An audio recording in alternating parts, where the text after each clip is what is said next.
understand. Students, as you know that currently extreme cold is going on as well as COVID is back again. So students, you have to follow the COVID protocols very strictly. So students, this is your computer science teacher and I am here to give you the most important lecture based on Python programming language. Students, as you know that we are running the chapter number 11 list manipulations. As the board already described them, that today we are going to have these two topics. First one is introduction and second one is accessing and creating the list. These two topics we are going to take this. So students, without wasting any other time, first of all, I just want to give you a warm welcome on my YouTube channel. And today we will have a very interesting, very entertaining lecture here. Students, before starting the chapter, first of all, you should have the little bit knowledge about string. So, as you know that string is nothing but it's a one kind of collection of elements. Okay, and these elements forms a particular word. So this is the one kind of string, and you all know that you are also doing the indexing here. The forward indexing is start from left to right, okay, and it is start from 0, 1, 2, 3, 4 like this. And if you talk about the backward indexing, it will start from the -1, -2, -3 like this.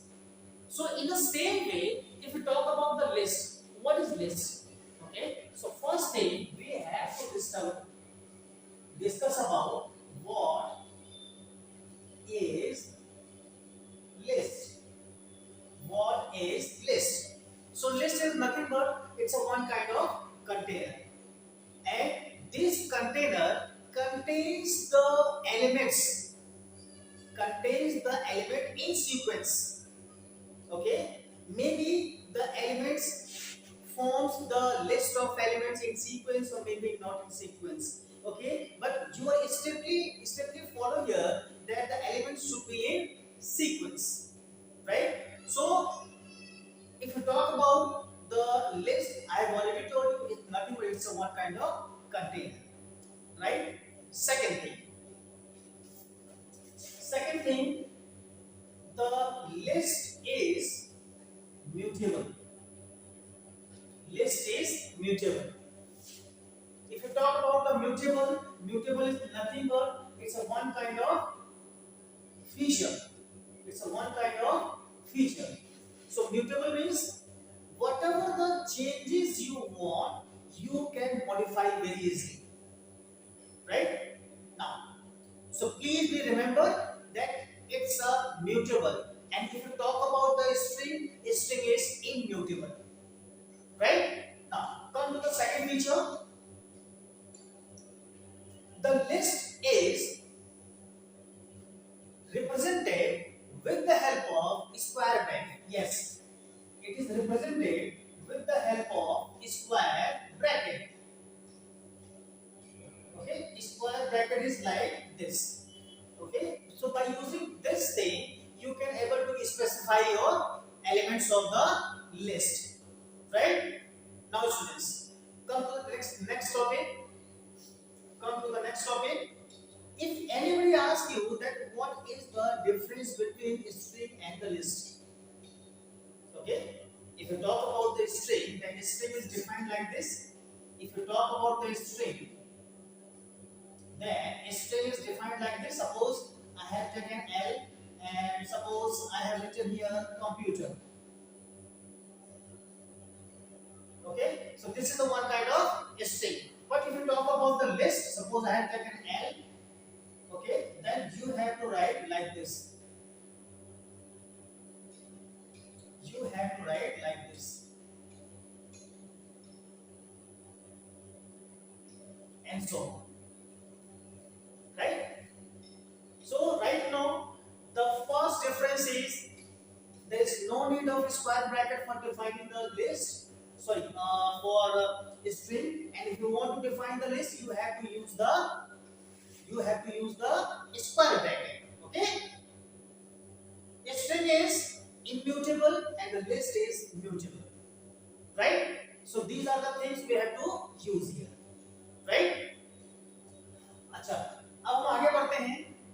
जब कभी भी हम list की बात करते हैं तो list को डिफाइन करना, लिस्ट को एक्सेस करना, ठीक है, ये सारा कुछ आपको आना चाहिए। तो अगर हम बात करें यहाँ पर कि किस तरीके से लिस्ट की इंडेक्सिंग करते हैं, लिस्ट इंडेक्सिंग, लिस्ट की इंडेक्सिंग किस तरीके से करते हैं ये भी आपको मालूम होना चाहिए। कैसे करेंगे? जैसे मुझे इसकी इंडेक्सिंग करनी है, ठीक है, तो इंडेक्सिंग दो तरीके से हो सकती है। एक आपका होता है फॉरवर्ड इंडेक्सिंग, एक आपका होता है फॉरवर्ड इंडेक्सिंग, सेकंड आपका होता है backward indexing,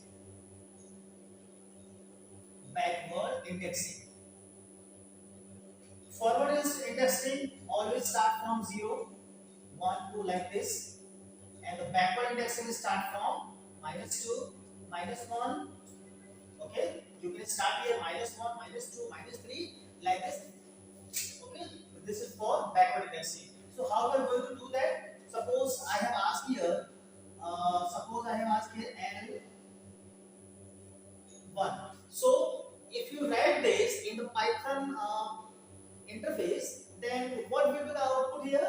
Okay, so suppose this is your Python prompt and you have written here, then you have get this one 0 and 1, so you will get the answer as O.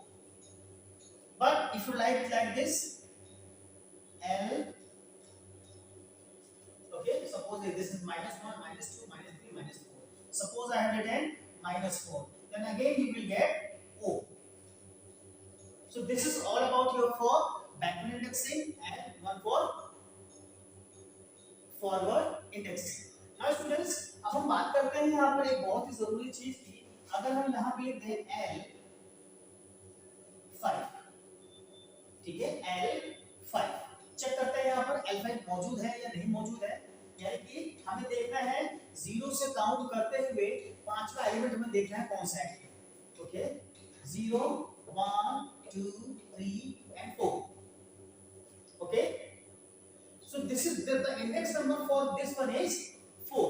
So now here you will get an error,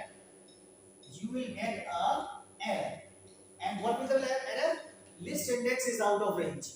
You will get the error, list index is out of range. Okay, अभी तक हमने जो बात की है list के जो important features हैं उसके बारे में बात की है। सो आगे बढ़ने से पहले मैं कुछ इंपॉर्टेंट बातें और भी आपको बताना चाहूंगा कि जब हम लिस्ट की बात करते हैं, लिस्ट की, जैसे मैंने लिखा A, फिर यहाँ लिखा मैंने B, फिर यहाँ लिखा C और यहाँ लिखा मैंने D, ठीक है। तो अब आप देख रहे हैं यहाँ पर this is the one kind of list which belongs to alphabets. Only it contains the one type. Can we assume here that can we add a different kinds of value in it? कि हम क्या list हम इन letters या numbers को mix करके बना सकते हैं हम? बिल्कुल, yes, we can create this kind of list. Okay, so please be remember here. Please be remember. क्या करना है remember आपको? It can contain any type of data या any type of, आप इसको कह सकते हैं elements, ठीक है। तो लिस्ट आपकी इस तरह से भी हो सकती है, जैसे ये जो आपका हो गया लेटर, मैंने लिखा है यहाँ पर कंप्यूटर, मैंने यहाँ लिख दिया कंप्यूटर, फिर मैंने यहाँ लिखा 1, फिर मैंने लिखा 2, ठीक है। इसके बाद मैंने लिखा यहाँ पर एक सिंबल लगा दिया ऐसे। तो अब आपकी ये जो लिस्ट है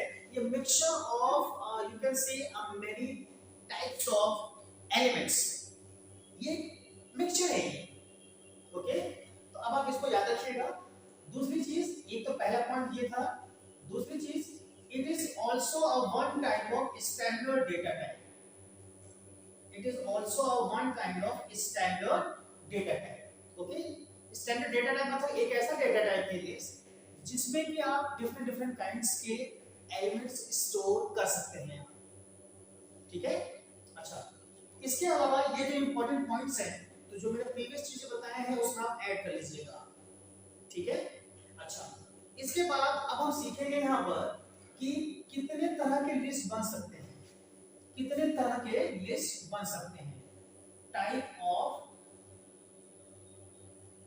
लिस्ट, कितने तरह के लिस्ट बन सकते हैं। जैसे आप इसको क्या बोलेंगे आप, यस बिल्कुल सही बताया आपने, this is one kind of empty list. This is one kind of empty list. This is the one kind of empty list. ठीक है, ये एक तरह का एम्प्टी लिस्ट है ये। अच्छा, इसके अलावा एम्प्टी लिस्ट के अलावा अगर हम बात करें यहाँ पर, this is the one kind of number list. ये आपका नंबर लिस्ट है, नंबर लिस्ट। ठीक है, इसको भी क्या कह सकते हैं, इसको बोल सकते हैं list of letters, list of letters, list of letters. ठीक है, इसी तरह से एक और आपका होता है लॉन्ग लिस्ट। लॉन्ग लिस्ट कैसे बनाते हैं, शुरू में आपने एक लगाया square bracket, then after we'll just write the elements here, whatever the elements you want, and after that in the last you can write, you can close with the closing square bracket. Okay, and then this is the one kind of long list. This is the one kind of long list. ठीक है, तो इस चीज को आप यहाँ पे याद रखिएगा। एक और होता है, वो भी बहुत इंपॉर्टेंट है, मैं उसको भी बता देता हूँ आपको। Next one is, that's an important one, and you can say the nested list. एक आपका होता है nested list। ठीक है, तो मैं इस चीज को आपको मैं इस साइड बता देता हूँ आपको मैं nested list के बारे में, ध्यान से देखिएगा। Suppose I have taken a list here 1, 2, 3. So this is the one kind of simple list. ये एक तरह का simple list है ये। Now students, if you talk about the nested list, then nested list it look like this, and I will put this one in a square bracket. Now students, there is one question for you. Can you tell me how many elements are there in this nested list? यहाँ पर जो nested list है, इस list में कितने elements हैं? आप यहाँ पे बिल्कुल देख सकते हैं। यहाँ पे अगर मैं बात करता हूँ यहाँ पर L0, इसमें 1 है, L1 इसमें आपका 2 है, L2 इसमें आपका 2 एलिमेंट्स हैं। ठीक है, it is counted as 1 element। तो अब आपको इस चीज को याद रखना है कि यहाँ पर टोटल जो एलिमेंट्स है यहाँ पर 3 हैं। ठीक है, और यहाँ पर जो थर्ड एलिमेंट है उसमें 2 एलिमेंट्स हैं, तो वो आप उसको कह सकते हैं कि एक ऐसा लिस्ट है जिसमें 3 एलिमेंट्स हैं। आपको मैंने बारी बारी करके सबको बता दिया। So students, I hope you are able to understand what I am trying to teach. Students, इस समय आप घर पे रहे हैं तो आप अपने पैड्रॉइड ऐप का बिल्कुल आप रोज इस्तेमाल करिए, और पैड्रॉइड ऐप का यूज करते करते जो भी आपके डाउट्स हैं आप मेरे से व्हाट्सएप के जरिए या फिर अदर मीडिया से कम्युनिकेट कर सकते हैं। ओके, तो बिल्कुल आप प्रैक्टिस करते रहिए आप। ओके, ये जो वैल्यूएबल टाइम है, इस वैल्यूएबल टाइम को वेस्ट मत करिए।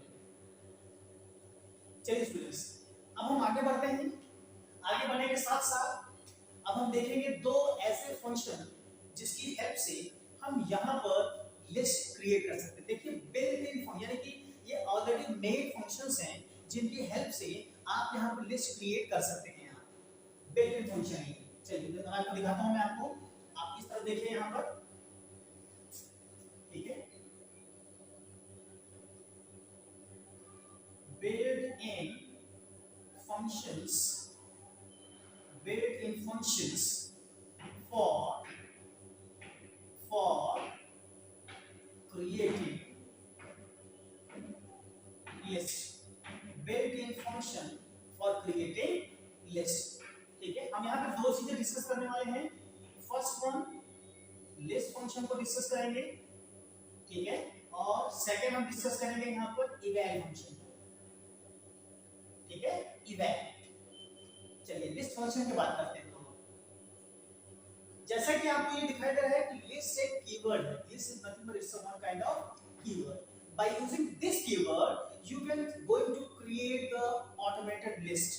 कैसे क्रिएट करेंगे इसको हम देख लेते हैं। यहाँ पर सपोज करिए एक वेरिएबल लिया मैंने l, और यहाँ मैंने लिखा लिस्ट फंक्शन। लिस्ट के अंदर मैंने लिखा है यहाँ पर h e l l o, सबको मैं यहाँ पर सिंगल कोटेशन लगा दिया, हर जगह कॉमा से सेपरेट कर दिया, और यहाँ पर मैंने ये ब्रैकेट लगा दिया। तो अब आप देख रहे हैं यहाँ पर कि यहाँ पर लिस्ट फंक्शन यूज करने के लिए अब आपको स्क्वायर ब्रैकेट की जरूरत नहीं पड़ रही है। अगर सिंपल इस तरीके से क्रिएट करेंगे तो यहाँ पर आपको जरूरत पड़ेगी, लेकिन यहाँ पर लिस्ट फंक्शन के साथ आपको जरूरत नहीं पड़ेगी। तो इस चीज का ध्यान रखिएगा यहाँ पर, ठीक है। चलिए, तो ये आपने एक लिस्ट क्रिएट कर दी। लिस्ट क्रिएट करने के बाद अब आप क्या करेंगे यहाँ पर, मान लीजिए सपोज करिए पाइथन प्रॉम्प्ट है। यहाँ पर पाइथन प्रॉम्प्ट में आपने हेलो क्रिएट कर दिया, और जैसे ही आपने पाइथन प्रॉम्प्ट में एल आपने लिखा यहाँ पर, आपके सामने जो रिजल्ट है वो इस तरीके से आएगा। पहले की square bracket h e l l o, और सब जगह यहाँ पर लग जाएगा सिंगल कोटेशन मार्क लग जाएगा, यहाँ कॉमा से इसको हम सेपरेट कर देंगे। तो ये रहा आपका आंसर, ये रहा आपका आंसर। तो यहाँ पर सीधे आप इस तरीके से भी कर सकते हैं। एक और तरीका है, कि आपने यहाँ पर एक फंक्शन लिया आपने एक आपने वेरिएबल लिया t, और t लिखने के बाद अब आपने यहाँ पर एक आपने तैयार किया, एक लिस्ट तैयार किया जिसमें मैंने लिख दिया a b c, ठीक है, तीन पहले इसमें डाल दिया। डालने के बाद अब मैंने यहाँ लिखा लिस्ट, और यहाँ पर मैंने पास कर दिया p को, और इसको हमने स्टोर कर दिया। सपोज करिए मैंने यहाँ लिख दिया b equal to list t, जो मैंने लिस्ट बना उसको मैंने यहाँ डाल दिया। अच्छा, इसके बाद जब आप यहाँ लिखते हैं b लिखेंगे और एंटर प्रेस करेंगे, आपके सामने यही लिस्ट आपके सामने आ जाएगी, ठीक है। तो अब आप यहाँ पर एक आपको जो एरर आपको दिखाई देगा यहाँ पर, कि जब आप यहाँ b करके एंटर करेंगे तो आपका लिस्ट बना तो हुआ है यहाँ पर, लेकिन ये जो है एक्सेप्ट नहीं करेगा यहाँ पर, इट विल नॉट एक्सेप्ट। आप इसको करके देखिएगा। आप यहाँ पर इसको हटा दीजिए, आप इसको यहाँ हटा दीजिए और इस तरह का ब्रैकेट लगा दीजिए, ठीक है। अब आप इसको करके देखिए एरर आती है या फिर क्या आती है, ठीक है।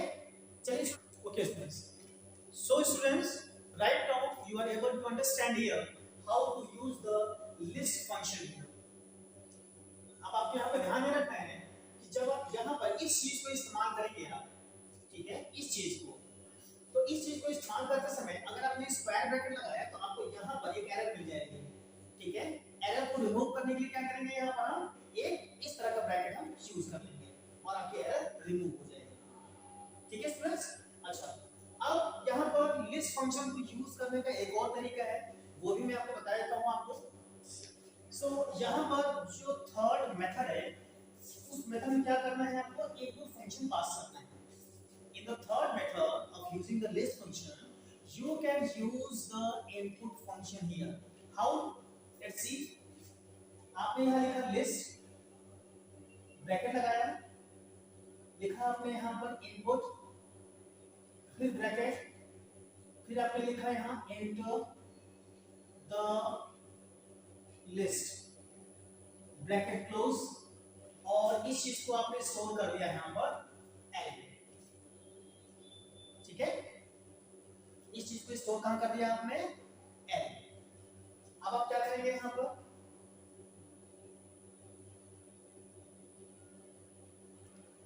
इतने को जब आप रन करेंगे, रन करने के बाद आपकी स्क्रीन पे लिखा हुआ आएगा यहाँ पर enter द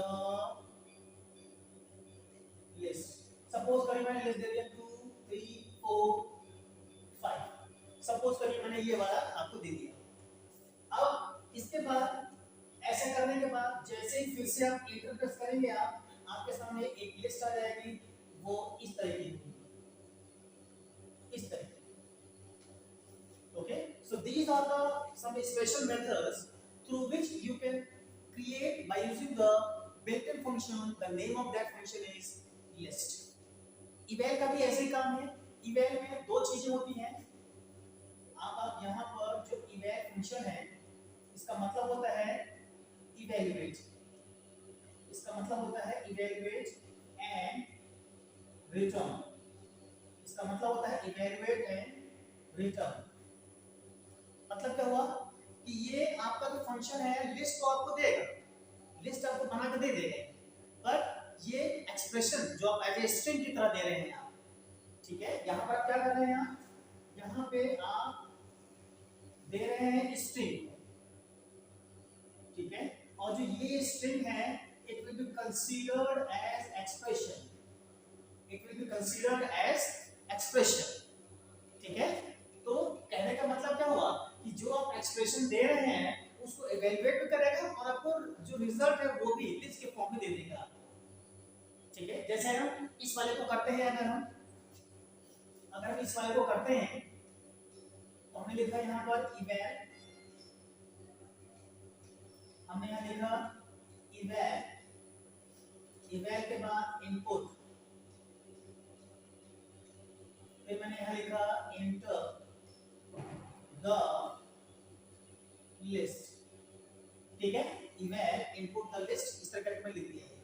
अब आप इसको जब रन करेंगे आप तो रन करते ही आपके सामने यहाँ लिखा हुआ आएगा एंटर द लिस्ट। अब आपने सपोज करके लिखा 2 3 4 5 और आपके सामने यहाँ पर ये रिजल्ट आपको दे देगा इस फॉर्म में, रिजल्ट आपको इस फॉर्म में देगा, ठीक है। इसी तरह से अगर हम इस तरीके से लिखेंगे तब क्या होगा, मैंने लिखा इवैल 3 + 5 और इसको रखा मैंने इस तरीके से। अब ये जो है ये आपने तो ये स्ट्रिंग दिया है और ये स्ट्रिंग एक्सप्रेशन की तरह ये कंसीडर होगी, it will be considered as expression. और एक्सप्रेशन कंसीडर होने के बाद अब आपके सामने जो रिजल्ट है वो आपको मिल जाएगा 8। अगर आपने ऐसे लिखा तब क्या होगा, अगर आपने ऐसे लिखा इस तरीके से,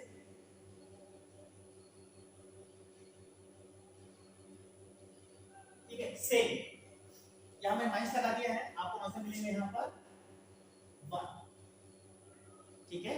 तो ओवरऑल कहने का मतलब क्या हुआ कि यहां पर जो स्ट्रिंग है वो एक्सप्रेशन की तरह कंसीडर होगा और एक्सप्रेशन की तरह कंसीडर होने के बाद उसको सॉल्व करके आपके सामने दे देगा रिजल्ट। तो यहां पर जो आपको मिलेगा, जो रिजल्ट मिलेगा वो भी आपको एक लिस्ट की फॉर्म में ही मिलेगा, ठीक है। तो यहाँ पर इस तरीके से आपने देखा है, यहाँ पर जो आप इवैल्यूएशन है, जो आपका ऑपरेशंस हैं, ठीक है, इस तरह से आपकी प्रोसीड होगी यहाँ पर, ठीक है। चलिए स्टूडेंट्स, अब हम कुछ और बात करेंगे, अपने इस लेक्चर को थोड़ा सा और बढ़ाएंगे।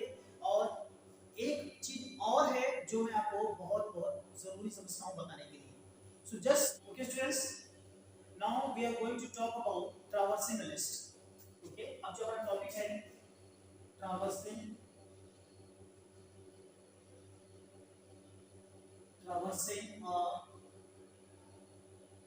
लिस्ट, ठीक है। ट्रैवर्सिंग का मतलब क्या होता है, processing and accessing the list, ठीक है, कि वहां पर जो लिस्ट है उस लिस्ट को किस तरीके से एक्सेस करेंगे, किस तरीके से प्रोसेस करेंगे, यही होता है ट्रैवर्सिंग। तो अब आप यहाँ पर ट्रैवर्सिंग करने के लिए अब आप यूज करेंगे यहाँ पर लूप, ठीक है। और कौन सा लूप इस्तेमाल करेंगे आप, फॉर, ठीक है, फॉर लूप का इस्तेमाल करेंगे आप। तो फॉर लूप में आपको यहाँ पर दो चीजें क्लियर होनी चाहिए, आपको दो चीजें, एक आपका होगा यहाँ पर मेंबरशिप ऑपरेटर, एक आपको ये बिल्कुल क्लियर होना चाहिए। मेंबरशिप ऑपरेटर में दो चीजें आती हैं आपकी, इन और नॉट। इसके अलावा अब आपको एक चीज और क्लियर होना चाहिए, रेंज फंक्शन। ये दो चीजें क्लियर होनी चाहिए फॉर लूप के अंदर। अब हम अपना ध्यान लिस्ट के ऊपर लाते हैं और हमें ये कंफर्म करना है अब कि अगर हमें ट्रैवर्सिंग करनी है तो कैसे करनी है। एग्जांपल देखिए यहाँ पर सपोज करिए मैंने यहाँ पर एक लिस्ट बनाई, लिस्ट में 2 3 4 5 ये मैंने एक लिस्ट बना लिया। अब उसके बाद इस लिस्ट को मुझे एक्सेस करना है। लिस्ट को एक्सेस करने के लिए लगाइए यहाँ पर फॉर दो, फॉर ए एक हमारा क्या है वेरिएबल है इन, ठीक है, और आपने यहाँ लिख दिया एल, ठीक है। अब आपने यहाँ लिखा है यहाँ पे एल। इसके बाद अब आपने यहाँ लिखा प्रिंट ए। जब आप इतने स्टेटमेंट को रन करेंगे अब आपके सामने जो आउटपुट आएगा वो इस तरीके से आ जाएगा, ठीक है। तो एक तो ये तरीका हो गया एक्सेस करने का। दूसरा तरीका क्या होता है आप कि यहाँ पर जो आपने लिस्ट बनाई है, आपने 2 3 4 5 जो लिस्ट बनाई है इसका पहले लेंथ पता कर लीजिए आप। कैसे पता करेंगे? मैं सपोज करिए मैंने लेंथ का नाम पे एक वेरिएबल लिया, ठीक है। लेंथ फंक्शन हमारे पास इनबिल्ट फंक्शन है और यहाँ मैंने पास कर दिया n। इतना करने से अब आपको लेंथ मिल जाएगी। फिर इसके बाद अब आप क्या करिए, लिखिए यहाँ पर फॉर a in रेंज, और रेंज में ये वाला जो लेंथ है वो लेंथ यहाँ पास कर दीजिए, ठीक है। यहाँ पर ये वाला लेंथ पास कर दीजिए। या फिर आप डायरेक्टली इस चीज को यहाँ लिख सकते हैं। यहाँ अगर आप इस लाइन को नहीं लिखना चाहते so you can also write this thing directly here। अच्छा, इतना करने के बाद ध्यान रहे आपको यहाँ कॉलम लगाना है, यहाँ पर इस तरीके से आपको कॉलम लगाते चलना है आपको। फिर इसके बाद इंडेंटेशन का पूरा ध्यान रखिए और यहाँ लिख दीजिए आप प्रिंट, ठीक है। यहाँ पे आपका जितनी बार इटरेशन होगा वो हो जाएगा और यहाँ पर जिस एलिमेंट्स की बात कर रहे हैं वो एलिमेंट आप लिख सकते हैं। मैंने यहाँ लिख दिया एल स्क्वायर ब्रैकेट्स के साथ ए, ठीक है, स्क्वायर ब्रैकेट्स के साथ ए। अब आप इसको जब रन करेंगे तो अब आपका यहाँ पर जैसे ए है, ए का मतलब यहाँ पर जो रेंज हो जाएगा 0 और 0 का इंडेक्स हो जाएगा 2, फिर इसके बाद 1 यहाँ आएगा 3।